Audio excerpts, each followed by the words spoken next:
पण हे अंदाज व्यक्त करत असताना आता तुम्हाला पुढच्या वर्षी पाऊस कधी पडणार आहे हे सुरुवातीला सांगतो. सर्व शेतकऱ्याला सांगतो, पुढच्या वर्षी तुमच्यासाठी आनंदाची बातमी. पुढच्या वर्षी सगळ्या महाराष्ट्रातले संपूर्ण तळे भरून जाणार आहेत आणि सरासरीपेक्षा जास्त पाऊस पडणार आहे म्हणून हा अंदाज व्यक्त केला. आणि त्याच्यानंतर सांगतो, गेल्या वर्षी सुद्धा म्हटलं होतं महाराष्ट्रामध्ये तुमच्यामध्ये उत्तर महाराष्ट्राकडे तळे भरतील आणि त्याच्यानंतर जायकवाडी धरण फक्त 50%च भरल असं म्हटलं होतं. फक्त 50%च भरलं हे देखील तुम्हाला सांगितलं. पण पुढच्या वर्षी चांगला पाऊस होणार आहे.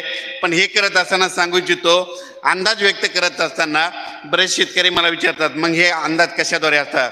तर तुम्हाला एक माहीत असं म्हणून सांगतो, एल निनो आणि ला निना. एल निनोचं नाव निघालं की दुष्काळ पडतो, ला निनाचं नाव निघालं की पाऊस पडतो. पण एल निनो आणि ला निना हे नेमकं काय आपल्या शेतकऱ्याला स्पष्ट मराठीतून सांगायला पाहिजे. तुम्हाला एक सांगू इच्छितो, एल निनो हा मुळात स्पॅनिश भाषेतील शब्द असल्यामुळं त्याचं मराठीतून नाव होतं बाळ येशो. आणि तुम्हाला एक सांगू इच्छितो, दक्षिण अमेरिकेमध्ये पेरू देश आहे. पेरू देशाच्या किनाऱ्याच्या पश्चिमेला प्रशांत महासागर आहे. त्या प्रशांत महासागराचं काय होतं, डिसेंबर महिन्यामध्ये समुद्राचं पाणी हळूहळू तापत जातं, पाणी गरम होतं, त्यावेळेस एल निनो निर्माण झालं जाहीर केलं जातं आणि सगळ्या जगामध्ये दुष्काळ पडणार असं म्हणतात.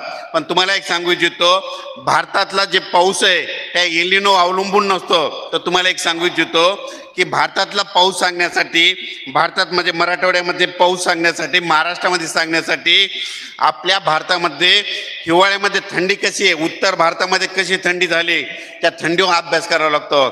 तर तुम्हाला एक सांगतो, यावर्षी उत्तर भारतामध्ये पंजाब, हरियाणा, दिल्ली, मध्य प्रदेश या भागामध्ये खूप थंडीची लाट होती. म्हणून यावर्षी चांगला पाऊस होणार आहे म्हणून तुम्हाला एक सांगू इच्छितो. हवामान व्यक्त करत असताना सांगू इच्छितो, तसेच उत्तरेकडे तिबेटचे पठार आहे, त्या तिबेटच्या पठारामध्ये वातावरण कसं राहिलं त्याच्यावर आपल्या महाराष्ट्राचा पाऊस असू शकतो.